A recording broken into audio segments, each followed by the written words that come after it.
Once upon a time, in a small town called Oakwood Heights, there lived a man named Jonathan Miller.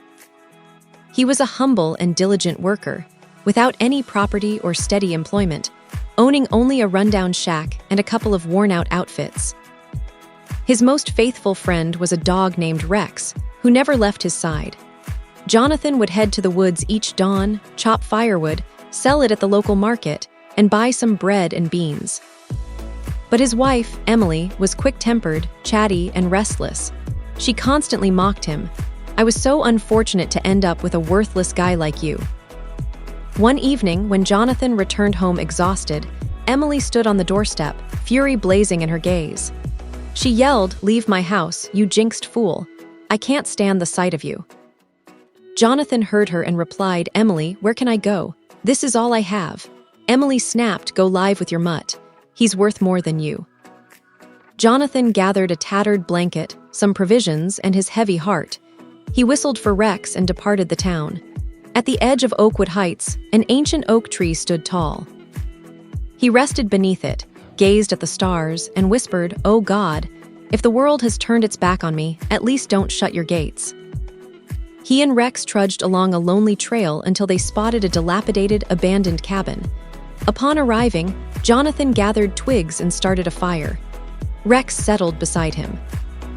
He murmured, "Rex, you're my truest buddy." That evening, before bedding down, he began tidying the place. Suddenly, his hand struck something solid.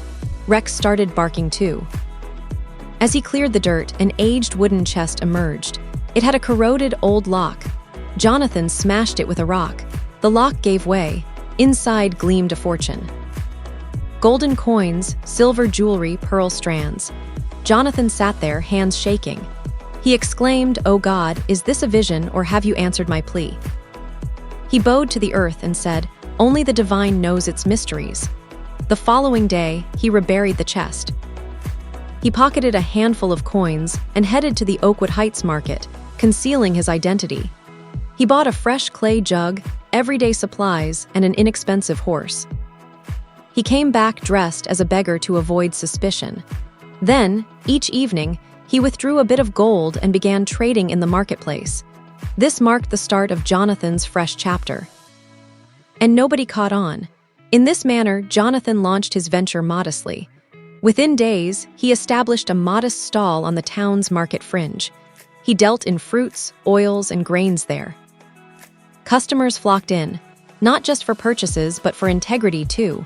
No short measures, no deceit.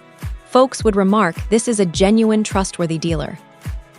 As time went by, Jonathan's reputation grew as a beacon of honor throughout Oakwood Heights. Though he still resided in that shabby cabin, his soul was so pure that he fed the needy. He quenched the parched, and in his thoughts, he'd say, "The gifts from my Creator are best kept from worldly stares."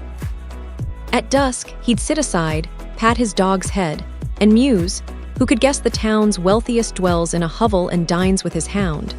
He vowed never to forget his roots and origins. Gems and riches would never dominate his spirit. Days turned to weeks and months. Jonathan's integrity, thankfulness, and modesty soared higher. Rex became his constant companion. Be it market or travels, he was ever present. People admired the glow in his existence. Some were inspired, others envious. And among those glances, Emily's eyes watched him covertly. Emily, who had cast him out, had wed a harsh spouse. That husband was foul-mouthed, cold-hearted, and violent. Emily's days were rife with sorrow, shame, and mistreatment. She eventually divorced and went back to her family. Now she'd frequent the market. Without buying, she'd merely observe Jonathan from afar. Occasionally, she'd inquire of a lady, "Is this the same Jonathan who sold firewood?" The response was consistent, but now he's known as an upright businessman. One evening, as Jonathan sat in his cabin post-prayers, a soft rap sounded at the door. He rose and opened it. Emily stood there. Her face veiled, eyes brimming with tears, time's etchings on her features. She whispered, "Greetings to you, Jonathan." Jonathan regarded her quietly. It was a pause spanning years. No rage or joy on his countenance, just the remnant of an ancient scar. "Why visit in this condition at this hour?" Emily's tone quivered. I've come to seek forgiveness. I realize I committed a grave error. Now I see your worth, but it's overdue." Jonathan gestured for her to sit. Then he spoke gently, "Time heals its own, and the soul can pardon. But scars linger even after mending." Rex sat nearby, eyeing Emily as if his devoted instinct cautioned him. The next dawn, when Jonathan awoke, he heard sweeping outside. He saw Emily tidying the yard. She was brushing the worn rugs and gathering shattered pots. He was astonished and said, "I didn't request this. Why do it?" Emily glanced up and replied softly, "I wish to make amends for my fault. I couldn't comprehend then. Today I grasp your true merit." Jonathan heard her out and then said, "But is a man's merit from his riches or his companionship, sincerity, and conduct?" Emily fell silent. Jonathan paused after Emily's words. He murmured gently, "Had you valued me when I peddled firewood, perhaps you wouldn't face this now." Tears streamed down Emily's cheeks. She choked, "I was sightless. I chased worldly glitter and missed its flaws. Now one query remains. Is there another opportunity for me?" Jonathan gazed profoundly and then silently stepped to the yard, shutting the door. He knelt in prayer. He queried his conscience. Is this genuine remorse or covetousness for my possessions? Then he recalled the night Emily expelled him, when he had naught but Rex as his steadfast ally. Rex entered just then and rested his head on Jonathan's lap. Jonathan stroked him and said, "Only those who stood by in hardship belong here." In the night's shadow, Jonathan addressed Emily. "I'll state one thing. What we shared is finished. I forgive you, but the shattered can't reunite." Emily lowered her head and murmured, "May I remain as a helper?" Jonathan answered, "If you choose to stay, occupy the far corner of the cabin. The homeless deserve shelter by divine decree. But don't assume the bond revives." Emily wept quietly. She lost not just her partner, but a shot she might never reclaim. Time rolled on. The cabin, once guarded solely by Jonathan and Rex, buzzed with visitors. Some sought counsel, others aid, and prominent traders offered partnerships. Market folks declared Jonathan, the former wood seller, is now a pillar of trust. Yet no arrogance marked his demeanor. He traded in the same ragged attire, with unchanged humility, as if aware of his essence and beginnings. Then one day, a stately figure arrived at the market.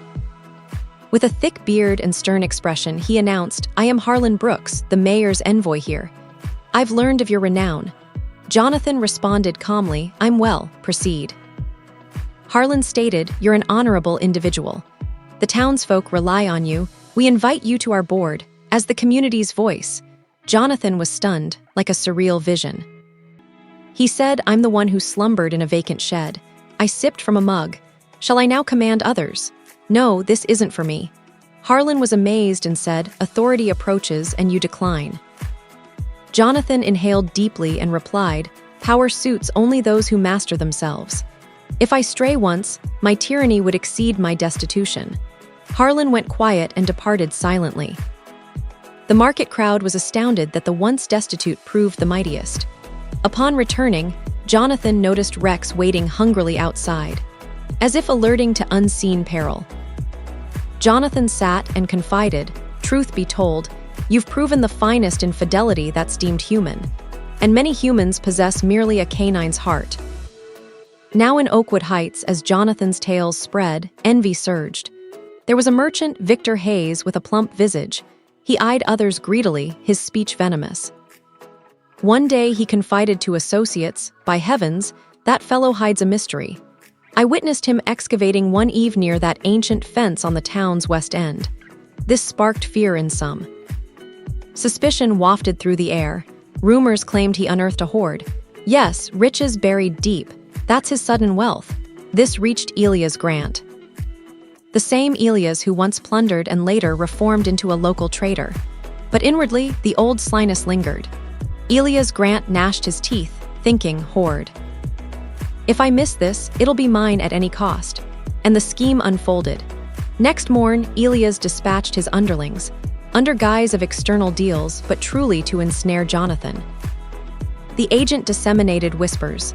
He probed Jonathan's confidences, but Jonathan merely chuckled. He wasn't naive.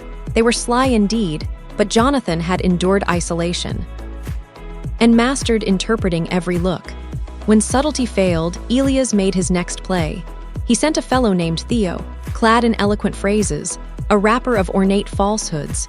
Theo arrived. He sat with Jonathan and said, "Friend, we've heard your acclaim. Why not partner in grand commerce? There's acreage by the water well. We aim to build a bazaar there. Join us. Half the gain's yours." Jonathan replied steadily, "Who's the actual associate? And what's the assurance this isn't fraud?" Theo glanced about and said, "Friend, I vow." Jonathan cut in. "No vows. Come, document it publicly at the town hall, in daylight's glare." Theo's manner shifted. He said, "Don't you believe me?" Jonathan grinned, gently but profoundly, and stated, "I believe in the divine. Others are shadows to me." Then he summoned Rex. The devoted dog bounded over. He sat calmly by Jonathan, staring at Theo like a caution. Jonathan inclined his head and said softly, "The riches you seek aren't in metal or soil. They're in endurance, devotion, and toil. Now leave." Theo's expression darkened. He returned and relayed all to Elias Grant. Elias laughed, but rage burned in his eyes. "If the horde won't yield, we'll seize it." That very night, Elias rallied his 3 trusty henchmen. It was a pitch-black eve. The whole town slumbered.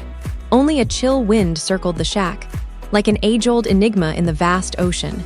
4 silhouettes slithered like serpents toward the shack, each armed with a knife or hefty club. Elias whispered, "Malik, gag him. Samir, bar the entrance. We'll enter via the window."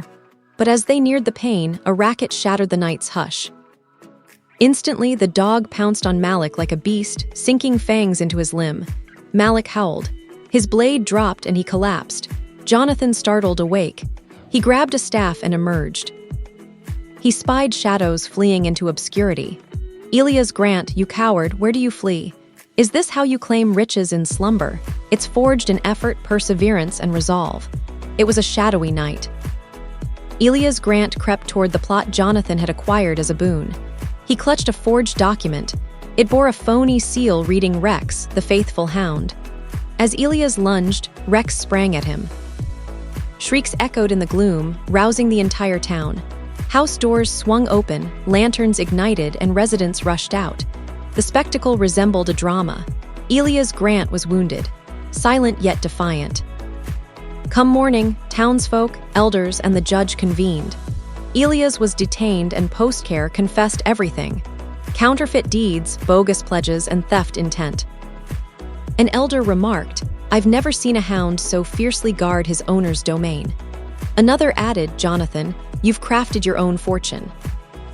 The town leader decreed that Elias Grant be banished from the area, and the land he coveted now belongs to Jonathan. Let it be recorded in the council ledger. That day, Jonathan not only gained territory but captured hearts, and Rex transcended being a mere dog. He embodied fidelity and fortune. Soon, Jonathan's name echoed everywhere. Men sought his wisdom. Women cited his forbearance.